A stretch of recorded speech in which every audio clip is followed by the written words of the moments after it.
Bueno, pues yo también quiero agradecer a las entidades organizadoras del curso, al Colegio Oficial de Farmacéuticos de Madrid, a la Real Academia Nacional de Farmacia y al Instituto Tomás Pascual por la invitación para hablar y divulgar dos temas que me gustan y que trato mucho en la práctica clínica habitual, que es el asma y la rinitis. Y para desarrollarlos aquí, pues me voy a basar en un documento que es la Guía Española de Manejo del Asma, GEMA. Es un documento que la última edición se publicó en el 2009 con el consenso de muchas sociedades y que se ha divulgado mucho en todo el ámbito de los profesionales sanitarios, y me parece esta una magnífica ocasión para divulgarlo también en el ámbito de los profesionales sanitarios, de los farmacéuticos.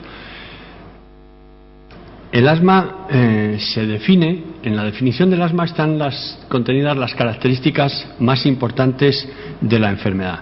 Es una enfermedad inflamatoria respiratoria crónica. Y esto es lo primero que aparece en la definición, la palabra inflamación. Intervienen muchas células y esta inflamación provoca una hiperrespuesta de los bronquios, es decir, los bronquios responden de forma exagerada frente a ciertos estímulos, que va a dar lugar a la tercera característica propia de la enfermedad, que es una obstrucción al flujo aéreo, obstrucción bronquial al flujo aéreo, que es reversible. Y esto es lo importante del asma. Esa reversibilidad es espontánea o por la acción del tratamiento. Es también una enfermedad muy prevalente, afecta aquí en Madrid aproximadamente al 4% de la población general. En la EPOC veíamos que es el 10%, pero de la población entre 40 y 80 años. Aquí es población general, desde los niños hasta los ancianos, y es aproximadamente el 4% en Madrid, aunque la prevalencia varía mucho de unos sitios a otros, como vemos. Y la patogenia está condicionada, como decía, por la inflamación, que es la característica fundamental. La inflamación se desarrolla por una serie de factores de riesgo para desarrollar asma, factores etiológicos sobre un huésped genéticamente predispuesto, y esa inflamación es la que va a dar lugar a la hiperrespuesta bronquial y a la obstrucción al flujo aéreo. No siempre se manifiesta esa inflamación y esa obstrucción. Hay también otros factores que condicionan el riesgo de exacerbaciones, de agudizaciones, porque, como digo, la enfermedad fundamental, en el asma la característica fundamental es la variabilidad. No siempre el enfermo tiene síntomas, o puede no tener síntomas. ¿Y qué es inflamación? Eso es inflamación. Cuando a una persona le dan un golpe, se produce un edema en la piel, y eso es inflamación. Cuando una persona se hace una herida en la mano, el enrojecimiento que hay alrededor de esa herida, eso es inflamación. Acúmulo de células, extravasación de líquidos en un órgano determinado. En este caso la piel, si es una artritis es en una articulación, si es una colitis es en el colon, etc. Y esto es lo que ocurre, y esta es la inflamación del bronquio. El bronquio es una estructura que, si lo vemos de fuera a adentro, lo que hay más afuera es una capa de tejido de cartílago, es una estructura rígida, es una tubería rígida que lleva el aire al pulmón. Por dentro del cartílago hay una capa de tejido conjuntivo y, a continuación, una capa de músculo liso. Dentro de la capa de músculo liso está la mucosa y la submucosa, con células caliciformes que producen secreción, y todo esto deja una determinada luz en función del calibre del bronquio. Pues bien, en el asma lo que ocurre es que la mucosa y las submucosas están inflamadas, es decir, hay un acúmulo de células, hay una mayor producción de moco por las células caliciformes. Este moco puede pasar también a la luz bronquial, que se estrecha mucho, y además el músculo liso que rodea a la mucosa se contrae, y esto es lo que contribuye a la obstrucción de ese músculo liso. Por lo tanto, como consecuencia de esa inflamación, la luz pasa de tener un calibre determinado a un calibre mucho menor, y esto es lo que provoca los síntomas en el asma. Las células que participan en la inflamación del asma son muy variadas. No son las mismas células que participan en la inflamación de la artritis reumatoide o de otras inflamaciones. Son unas células determinadas. No las voy a mencionar. La orquesta la dirige el linfocito, que se deriva hacia una forma del linfocito que es el Th2, que da lugar por medio de mediadores y citoquinas a la atracción de células que son las que van a provocar ese estado de inflamación y ese estado de broncoconstricción que decíamos antes. Esta es, visto desde el punto de vista histológico, lo que antes veíamos desde el punto de vista de esquema. Esto es un corte de un bronquio, más afuera de todo estaría el cartílago, este es el músculo liso contraído, contracción del músculo liso, se produce edema, extravasación de líquido, se produce hipersecreción mucosa. Esta hipersecreción mucosa provoca tapones mucosos que pueden obstruir la luz del bronquio y que el enfermo tose y que el enfermo expectora, y se producen al final cambios estructurales en la vía aérea, de tal manera que en el asma de mucho tiempo de evolución esta variabilidad se puede ir perdiendo y puede desaparecer del todo. Los factores que desencadenan las exacerbaciones y los síntomas pueden ser factores directos, como una infección viral, una infección respiratoria o un alergeno. Lo conocemos muy bien del asma polínica. El enfermo en primavera, cuando es la época del polen, tiene síntomas, o en el invierno, cuando hay infecciones víricas, tiene síntomas. Pero también el tabaco, sin ser un factor etiológico, es un factor condicionador de inflamación y de broncoespasmo, contaminantes atmosféricos, el frío, la humedad, etcétera. Y luego otros factores indirectos, como el ejercicio físico, que no es raro que afecte a los asmáticos cuando hacen ejercicio, sobre todo si lo hacen en sitios fríos y húmedos, por ejemplo en invierno, esquiando, etcétera. Los alergenos y otros aditivos alimentarios, como los sulfitos, también pueden provocar asma en algunos sujetos susceptibles. Algunos fármacos, y los más importantes son los antiinflamatorios no esteroideos, que pueden dar asma. La sinusitis, menstruación, algunas mujeres refieren los síntomas en la época premenstrual. En el embarazo luego hablaremos un poco más cómo puede influir. El reflujo gastroesofágico y algunas situaciones climatológicas, como las tormentas y las inversiones térmicas, por las corrientes de aire que se originan, y no es raro que los asmáticos refieran más síntomas en estas situaciones. ¿Cuáles son los síntomas del asma? 4. Un enfermo con asma te cuenta que tiene fatiga, que tiene tos con más o menos expectoración, muchas veces es seca, que pita, que tiene sibilancias, que tiene sensación de opresión torácica, que a veces la refieren no como opresión torácica sino como opresión laríngea. Esos son los 4 síntomas que tiene un asmático. Algunos asmáticos tienen los 4, otros enfermos solo refieren disnea o solo refieren sibilancias, o la tos es el síntoma fundamental y esto no es raro. Es decir, la forma en que se presentan estos síntomas es muy variable, pero además también es variable cómo se presentan. Muchas veces se presentan de forma estacional, en primavera, en los enfermos que tienen asmático, o en relación con el contacto con un desencadenante, como por ejemplo en contacto con un gato o con un perro, si están sensibilizados a esos animales, etcétera. Y característico también, los síntomas son de predominio nocturno. Siempre hay que preguntarle al enfermo si tiene síntomas por la noche. Y si tiene síntomas de madrugada que le despiertan, estos síntomas es muy característico de asma.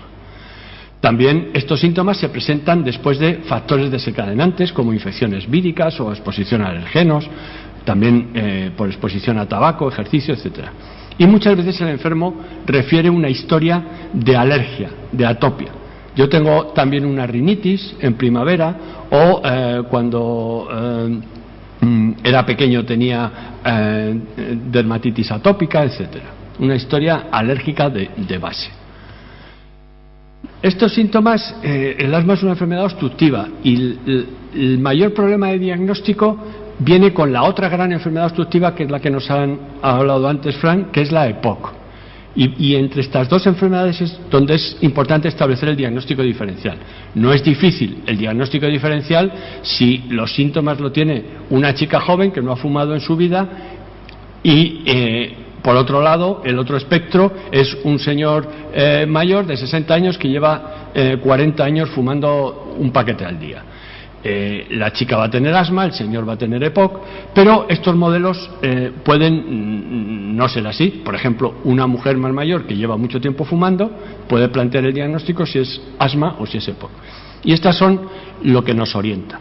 La edad de inicio da igual, es a cualquier edad en el asma. Claro, si empieza a los 50 años no nos sirve, pero no hay EPOC que empiece antes de los 40 años, así en términos generales, a no ser que haya un defecto genético. La historia de tabaquismo, un asmático puede fumar y entonces tampoco nos sirve, pero el EPOC siempre fuma. Es decir, si un enfermo no fuma y tiene esos síntomas, probablemente va a ser asma. Los antecedentes alérgicos, que son frecuentes en el asma y son más raros en la EPOC, los antecedentes familiares lo mismo, los síntomas son variables en el asma y son más constantes y más progresivos en la EPOC. La obstrucción bronquial es reversible en el asma y es irreversible en la EPOC. Y, por último, la respuesta a los corticoides es muy buena en el asma y, sin embargo, es más débil en el EPOC. Estas son las características funcionales. La obstrucción al flujo aéreo es la característica fundamental, como hemos dicho. Se diagnostica por la espirometría, igual que en la EPOC, como nos han explicado antes. La espirometría es la técnica objetiva que demuestra la existencia de obstrucción bronquial. Pero en el asma hay que demostrar también que esa obstrucción es reversible. Y para eso lo que hacemos es, como está aquí puesto, es administrar un broncodilatador de acción rápida, salbutamol. En 3 minutos el salbutamol ha hecho efecto. Repetimos la espirometría a los 15-20 minutos para demostrar la reversibilidad. Otra característica y otra forma de demostrar variabilidad es mediante la determinación de una medida más sencilla, que es el flujo expiratorio máximo. Eso se puede determinar por dispositivos portátiles que tiene el enfermo, individuales para cada enfermo. Estos dispositivos en las consultas del hospital generalmente se les suministra al paciente desde el hospital, pero en otras prácticas pues no es raro que se solicite a la farmacia del enfermo que le suministre estos dispositivos. No sé si os llega el caso. Y por último, la hiperrespuesta bronquial, que se demuestra mediante pruebas de provocación en la que lo que hacemos es administrar al sujeto en el que sospechamos asma. Si la espirometría es normal, porque como es variable podemos pillarle en un momento que la espirometría sea normal, le administramos sustancias que en un asmático producen broncoconstricción y que en un sujeto normal a una dosis determinada no la producen. Y son las pruebas de hiperrespuesta. Pero otra manera que tenemos de demostrar el asma en este momento es medir la inflamación. Y la inflamación en el bronquio se puede medir haciendo una citología de esputo y ver qué tipo de células tiene el esputo de ese enfermo. Es una técnica relativamente compleja y es mucho más sencilla otras técnicas como la determinación del óxido nítrico exhalado en el aire bronquial, que es una característica asociada a la inflamación por eosinófilos en la vía aérea y que por lo tanto se relaciona bien con el asma. Este es el algoritmo diagnóstico que propone GEMA.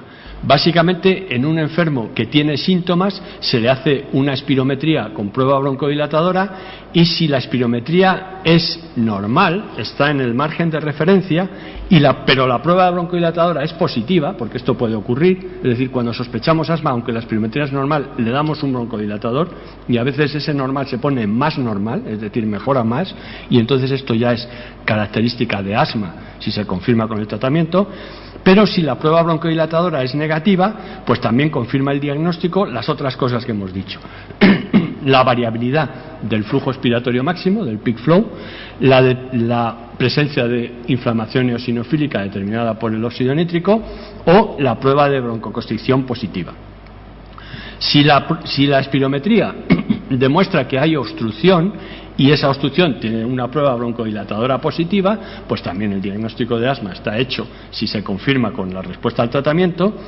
Pero si la prueba broncodilatadora es negativa, también nos da el diagnóstico la existencia de inflamación eosinofílica medida por el óxido nítrico, o podemos determinar, si esta fuera negativa, otra prueba broncodilatadora un poco más prolongada. En vez de con un broncodilatador de acción corta y inicio rápido, lo que podemos dar es corticoides, pero por vía oral y durante 2 semanas, y repetir la espirometría. Si hay respuesta a los corticoides por vía oral, también es una prueba broncodilatadora que se considere positiva. En un enfermo que se diagnostica de asma, conviene en algún momento de su evaluación, de su evolución, valorar la situación alergológica, la situación de atopia, mediante la realización de un estudio alergológico, que consiste en una historia clínica para detectar desencadenantes, valorar los antecedentes y realizar unas pruebas cutáneas o una IgE específica sérica, que son las determinaciones para valorar el estado alérgico del paciente.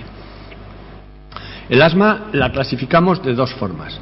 Una primera clasificación es por gravedad, y por gravedad el asma puede ser intermitente, no siempre tiene síntomas el enfermo, está más tiempo, digamos, sin síntomas que con síntomas, o puede ser persistente, y el asma persistente puede ser leve, moderada o grave.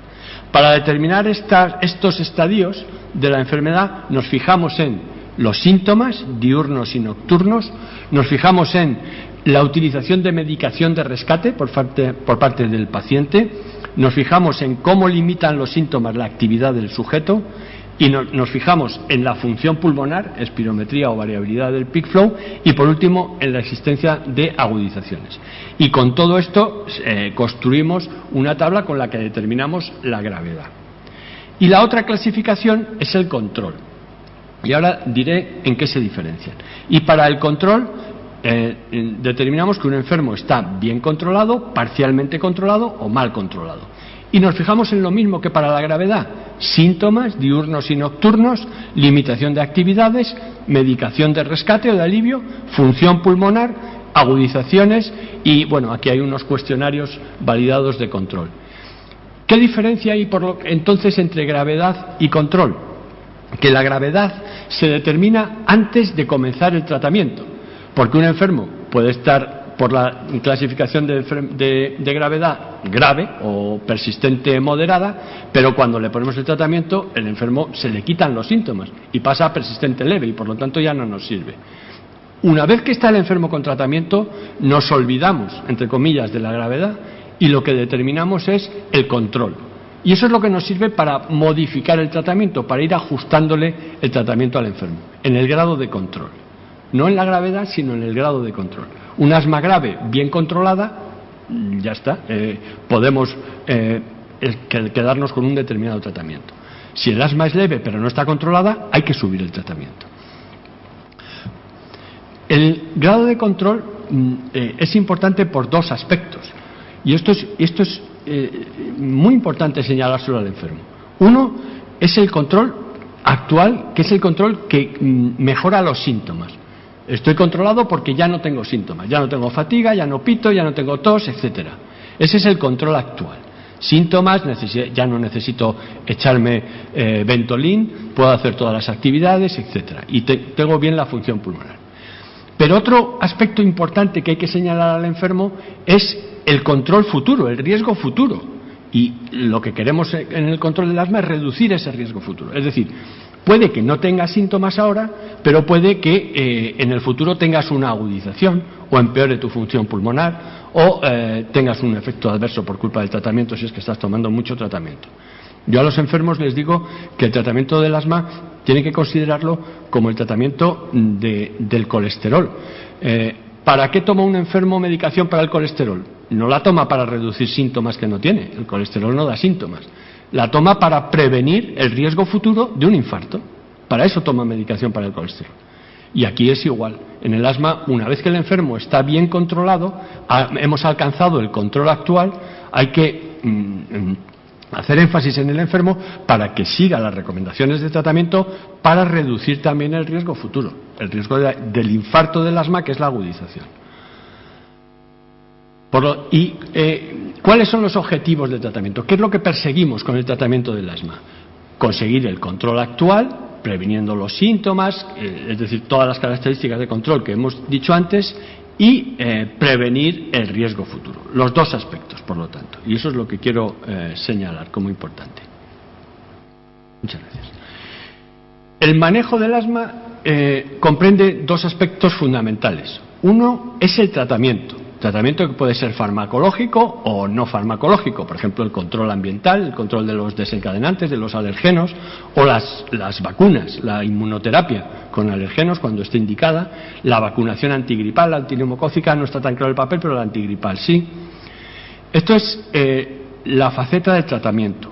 Y la otra faceta es la educación, porque el asma es una enfermedad crónica que requiere que el enfermo tenga un plan de educación, conozca cómo es su enfermedad. Luego hablaremos un poquito más de este aspecto.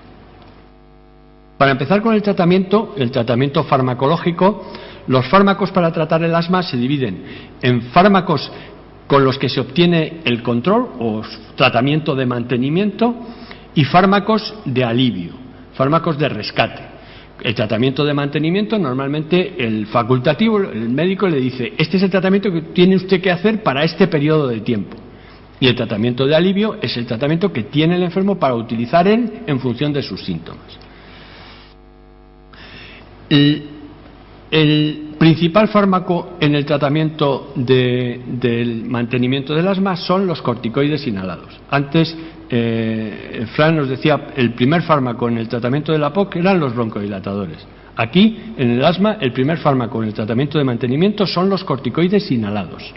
Los corticoides inhalados se administran en polvo seco. Aquí los más utilizados son la budesonida, que se puede aplicar en distintos sistemas de inhalación, en polvo seco o en dispositivos, en cartuchos presurizados, MDI.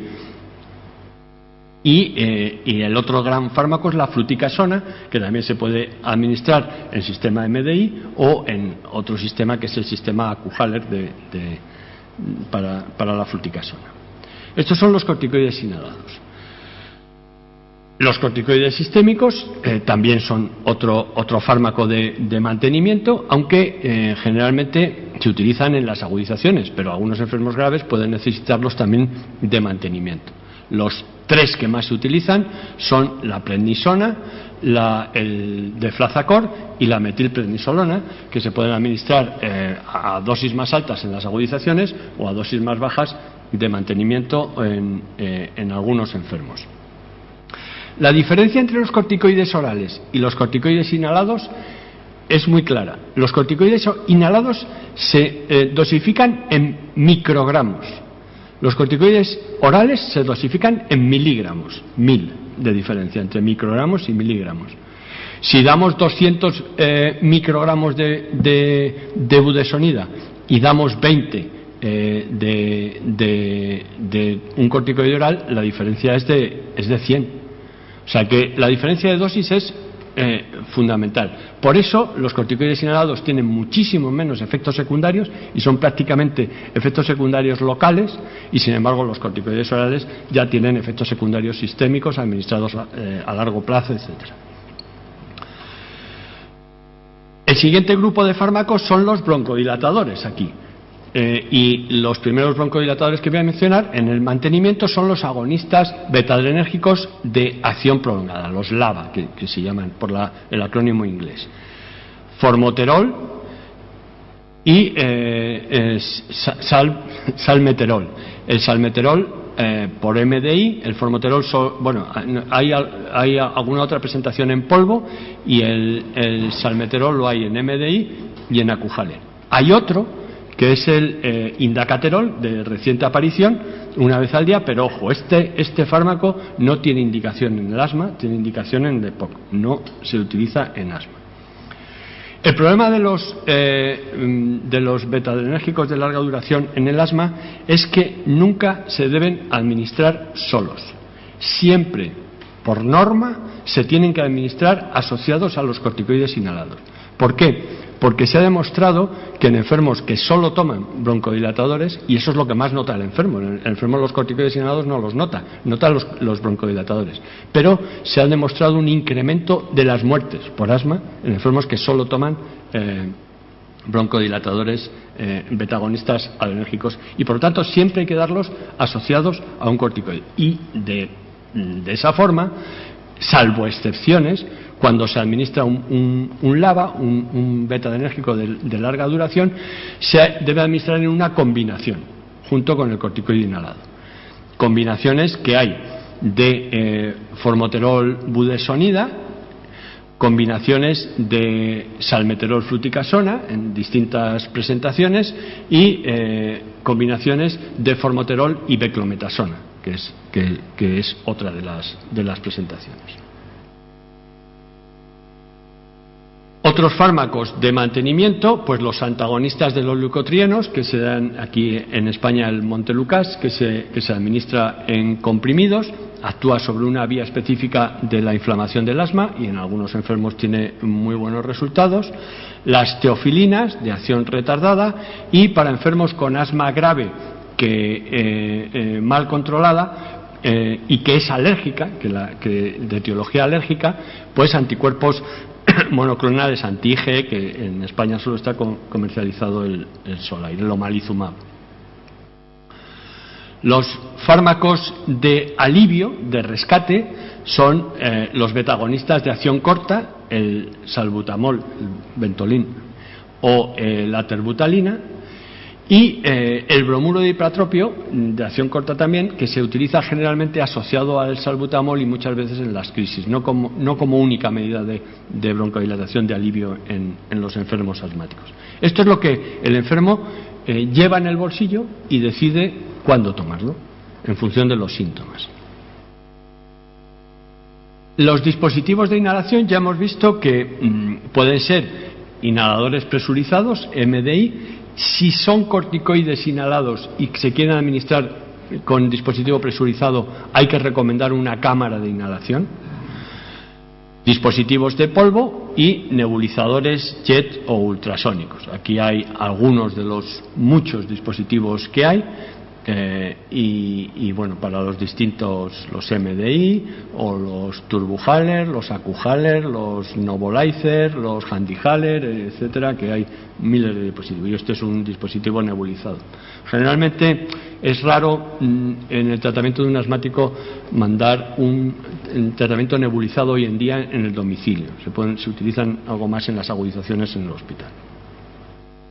Y las cámaras espaciadoras para el uso sobre todo de los corticoides inhalados, que en los enfermos que lo queramos suministrar así, que evitan el problema de la coordinación, porque el problema de los MDI es la coordinación entre la pulsación y la inspiración, y bueno, mejoran el depósito de fármaco que llega a la vía aérea, que es lo que interesa, no el que se queda en la boca. El tratamiento es también un tratamiento escalonado. En todos los escalones del tratamiento, a demanda, a criterio del enfermo, los agonistas beta-adrenérgicos de acción corta en función de los síntomas, y que el enfermo va a decidir cuándo los utiliza. Siempre, en todos los escalones también, hay que hacer énfasis en la educación, el control ambiental, tratamiento de las comorbilidades, el reflujo, etcétera, y considerar si el enfermo se puede beneficiar de la inmunoterapia. Y los escalones se suben y bajan en función del grado de control. En esta parte más oscura es donde está el tratamiento de elección. Y el tratamiento de elección en el asma, que ya no es intermitente, sino que ya empieza a ser persistente, pues son los corticoides inhalados a dosis bajas. Ese es el tratamiento de elección. Cuando esto no funciona, o en algunos enfermos que puedan tener una contraindicación, la alternativa son los inhibidores de los leucotrienos, el Montelukast. Y a partir de aquí se va asociando fármacos, beta-2 de larga duración en una combinación asociados al corticoide inhalado, aumentando la dosis y añadiendo otros fármacos al tratamiento hasta llegar al último escalón, que requiere tratamiento ya con corticoides orales de mantenimiento y bueno, todo el arsenal terapéutico del que disponemos para el asma. Y el otro aspecto que decíamos es la educación, que es un aspecto fundamental. Con la educación lo que pretendemos es que el enfermo sepa lo que es el asma, conozca cuál es su enfermedad, que es una enfermedad inflamatoria, que es una enfermedad crónica y que necesita tratamiento continuo aunque no tenga síntomas, lo que decía antes. El enfermo tiene que saber la diferencia entre inflamación y broncodilatación, para saber qué tiene que esperar de un medicamento antiinflamatorio y de un medicamento broncodilatador. Conocer la diferencia entre los controladores, los tratamientos, los fármacos controladores y los aliviadores. Reconocer los síntomas, utilizar correctamente los inhaladores. Esto haremos énfasis un poquito después, porque me parece un aspecto que unos profesionales sanitarios como los farmacéuticos pueden incidir muy eficazmente. Identificar los desencadenantes, monitorizar síntomas, reconocer los síntomas de agravamiento cuando el enfermo empieza a deteriorarse antes de que llegue a un deterioro grave, a una agudización, o cómo actuar ante el deterioro de la enfermedad, qué nivel de asistencia solicitar ante determinados síntomas. Esto, por ejemplo, forma parte de un programa de educación, es un plan de acción que el médico tiene que administrar al enfermo para decirle cuál es su tratamiento habitual de mantenimiento y cómo debe modificar ese tratamiento en función de los síntomas, cuándo tiene que ir al hospital, etcétera. Y, como decía antes, un aspecto fundamental es la utilización de los inhaladores. El tratamiento del asma es un tratamiento inhalado, fundamentalmente, y por lo tanto es muy importante el manejo correcto de los inhaladores. Este manejo, en algún escalón de la actuación sanitaria, se le tiene que explicar al enfermo, porque el enfermo solo no sabe hacerlo. Si un enfermo solamente lee el folleto de un MDI, Ventolin, y solamente lee el folleto, un 80% de los enfermos lo van a hacer mal. Si ya se le da instrucciones, todavía va a haber un 40 y tantos % que lo va a hacer mal, pero ya hemos reducido la cifra. Y esto con la edad empeora. Esto ya no es Ventolin, sino es con Acuhaler, el Cereven, o con Turbuhaler, el Symbicort, por ejemplo. En los enfermos de menos de 60 años, estos son los porcentajes de enfermos que necesitan mejorar la técnica, o sea que lo hacen mal, y a partir de los 60 años vemos que estos porcentajes con los dos sistemas empeoran claramente. Pero ojo, no es solo los enfermos los que lo hacen mal. Esto es porcentaje de enfermos que hacen una inhalación correcta, es decir, lo contrario de lo que veíamos antes. Solo menos de un 10% lo hacen bien. Pero es que cuando le decimos a las enfermeras a ver si lo hacen bien, sube un 15%. Y si son los médicos, no llegan al 30% los que lo hacen bien. Y con Turbuhaler, eso era con MDI, con presurizados, con Turbuhaler, pues los porcentajes también, 30% de las enfermeras y algo más del 50% de los médicos, pero hay un porcentaje grande que lo hace mal también. Y a mí me parece que la oficina de farmacia, si hace atención farmacéutica, es un sitio donde se debería explicar al enfermo y comprobar con el enfermo cómo realiza el manejo de los inhaladores. Para eso, el farmacéutico debe conocer las técnicas de inhalación. El otro apartado es la rinitis. La rinitis es un proceso inflamatorio de la mucosa nasal que se manifiesta clínicamente por rinorrea anterior o posterior. Los mocos salen por la nariz o se degluten, caen por detrás. Estornudos, obstrucción nasal y picor de nariz. Pero que se presenta durante más de 2 días o más de 1 hora al día de duración. Podemos distinguir entre rinitis simple, rinitis asociada a sinusitis, rinosinusitis, y cuando es con asma muchas veces hay pólipos asociados, o rinitis alérgica, que es una reacción inflamatoria ya de hipersensibilidad mediada por la IgE sobre la nariz. La rinitis se clasifica según su etiología en rinitis infecciosa, que puede ser vírica, esta es la causa más frecuente de rinitis y en el invierno de mocos, vírica, bacteriana o de otros agentes, rinitis alérgica por distintos alergenos, rinitis ocupacional de causa alérgica, a veces de causa no alérgica, sino irritativa por otros aspectos, rinitis por fármacos, aquí la más importante es la desencadenada por la aspirina o los antiinflamatorios no esteroideos, que forma parte de una tríada de rinitis, asma e intolerancia a aspirina y pólipos, que comporta un síndrome determinado. También de causa hormonal en relación con ciclo menstrual y otras causas. Y por último, hay un grupo de rinitis que no se sabe porque el enfermo las tiene, porque no hay nada de todas estas circunstancias que la justifique. Según otra clasificación es según la gravedad, y esta ya es específica para la rinitis alérgica, en un documento específico para la rinitis alérgica. Según la duración, puede ser intermitente, cuando el enfermo tiene síntomas menos de 4 días a la semana, o durante menos de 4 semanas consecutivas, o persistente, si ya los síntomas duran más, ocupan más de 4 días a la semana o duran más de 4 semanas, o según la gravedad, que puede ser leve, moderado o grave, según cómo afecten a una serie de criterios clínicos, que son alteraciones del sueño, alteraciones de las actividades de la vida diaria, tareas escolares o de trabajo, o molestia de los síntomas. En función de cómo afecten, pues puede ser leve, moderada o grave. El diagnóstico, lo primero es cuando un enfermo tiene clínica de rinitis, rinorrea anterior o estornudos o obstrucción, valorar si el enfermo tiene una base alérgica, si los síntomas son estacionales, si se acompaña también de rinoconjuntivitis, y confirmar el diagnóstico mediante pruebas cutáneas o la determinación del estado alérgico, pruebas cutáneas, IgE, etcétera.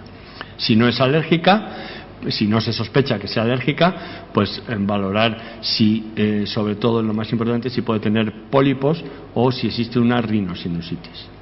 Y entonces habría que hacer otras técnicas complementarias, que a veces las hace el otorrino por rinoscopia o mediante TAC o otras pruebas radiológicas. El tratamiento de la rinitis es, además de la educación, evitación de alergenos y contaminantes, evitación y luego tratamiento farmacológico y en algunos casos vacunas y inmunoterapia. Este es el algoritmo terapéutico para la rinitis alérgica.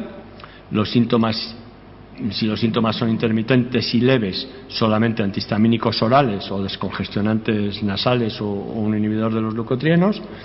Si la rinitis es intermitente pero moderada grave, o es persistente pero leve, ya un antihistamínico intranasal o oral, pero ya puede administrarse un corticoide tópico, un corticoide nasal, y hay que revisar al enfermo. Y si la rinitis es persistente, moderada, grave, pues también antihistamínicos, antileucotrieno y corticoides tópicos, corticoides nasales. Vamos a volver al asma otra vez para hablar de algunas circunstancias especiales en los enfermos asmáticos que pueden inducir a consultas en cualquier escalón de la atención sanitaria. Una de las situaciones especiales es el de embarazo. Una enferma asmática se puede quedar embarazada. Y cuando una asmática se queda embarazada, pues puede sufrir agudizaciones. Digamos que desde un punto de vista general, yo lo que le explico a las enfermas cuando me preguntan es que tienen un 25% de posibilidades de empeorar, un 25% de posibilidades de mejorar su asma durante el embarazo y un 50% de posibilidades de seguir igual que estaban antes del embarazo. Y lo que es importante es que el tratamiento del asma debe ser igual que en el tratamiento cuando no están embarazadas. Es decir, hoy en día se considera que es peor para la madre y para el feto que una asmática esté mal controlada a que esté bien controlada con el tratamiento que precise, correcto del asma. El tratamiento que se recomienda, si se consigue buen control, son los betagonistas y los corticoides inhalados, pero esto es igual para todos los asmáticos, también para las que no están embarazadas. Y como digo, lo importante es que si la enferma no se controla, hay que administrar tratamiento, porque eso es mejor para la madre y para el feto.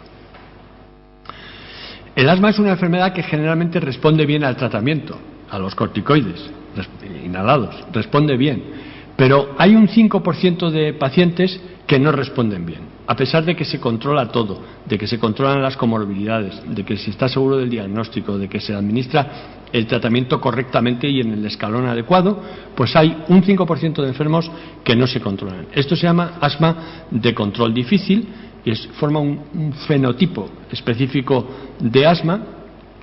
La definición no está bien consensuada, pero bueno, son enfermos que tienen un asma, generalmente es un asma grave y, como digo, que no se controlan a pesar de un adecuado nivel de tratamiento. Este asma lo podemos leer de otra manera: asma refractaria o resistente o corticodependiente, etcétera. Lo importante en estos enfermos es verificar que el tratamiento es correcto y, sobre todo, que el enfermo lo cumple, porque esto es muy importante. Muchas veces el asma, ese 5% no son auténticos enfermos de asma de control difícil, sino que es que no cumplen el tratamiento. Descartar otras enfermedades que no son asma, pero que se parecen al asma, y asegurar el control de factores agravantes. Las mascotas, si el enfermo tiene un asma que no se controla y tiene un gato en casa y no lo quiere quitar, pues puede estar dentro de ese grupo.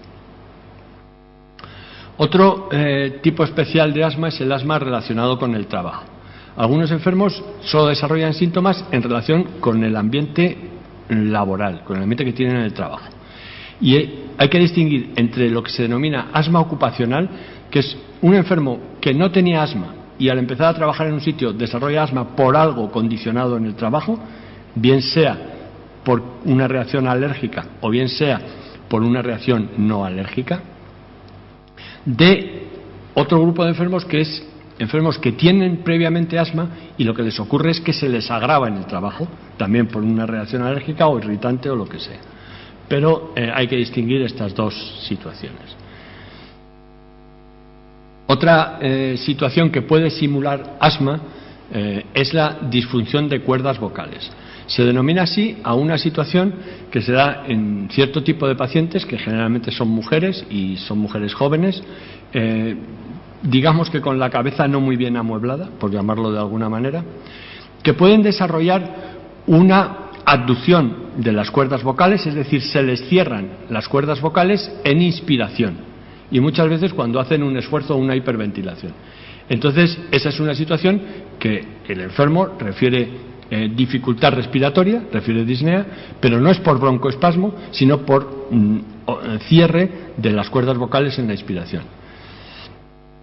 Es difícil de diagnosticar, hace falta pillar esa abducción de las cuerdas vocales y para eso hay que introducir un laringoscopio y ver que se produce esa. A veces se provoca haciendo al enfermo realizar un esfuerzo, pero es difícil de diagnosticar. A veces en la espirometría y en la curva flujo-volumen nos da algunas pistas, pero como digo, hace falta verlo. Y una vez que lo hemos visto y lo hemos diagnosticado, es difícil de tratar, porque digamos que hay que convencer al enfermo de que no tiene asma, que no le va a pasar nada, pero muchos de estos enfermos terminan en la UBI, terminan intubados, porque tienen crisis de mucha disnea. Se ha probado otros tratamientos como los anticolinérgicos, el helio disminuye la densidad del aire al respirar, y mascarillas faciales, etcétera. Pero ya digo que son difíciles de tratar. Y esto es todo. Muchas gracias.